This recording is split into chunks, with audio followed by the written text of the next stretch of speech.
Mende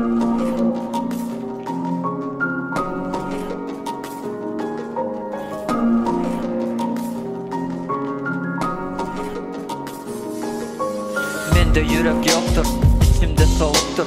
Yürekten peykan geçti, ol endi haraptır. Yadımda kalıptır sonka aydan senin sözlerin. Entegem yanlar ya, kulağımda seslerin. Bilem bu kitabı, açasım gelen o. Sonki sahifasını, okasım gelen o. Neyim bu kitap, utarayan ayrılık bilen. Düğün yanımdadın sen o oda söyler bilen. Gözlerim bilen, bana sen bakardın. Ben bolsa parmağına, yüzüge takardım. Ağlayardın sen, akşam gülleri, al gül alıp yemişçe yanına barardım. Senden bana verirdin ulu güç, senden bana verirdin gerçeğin ve yol. Çekiptik bilece, ikimiz gol, söygümüze terziden açıp yol. Yatlama kıyneke, yatlama kıyneke, içinden söygüleri geçse.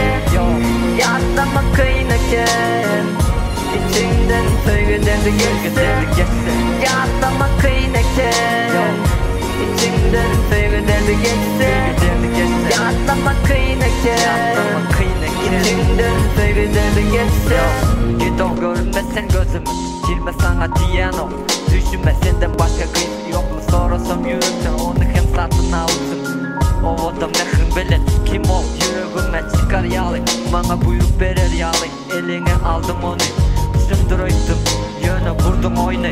İnsabın var mı, ağlayan mı, izleyen mi, şeyle bolmağını. Ağlanzadım unuttun mu, ize koymağını. İzleyerdim yanında kalmağını, yanağını, saçlarını, boylarını, ellerini, suyucu dillerini. Benden gizleyen mi indi gözlerini?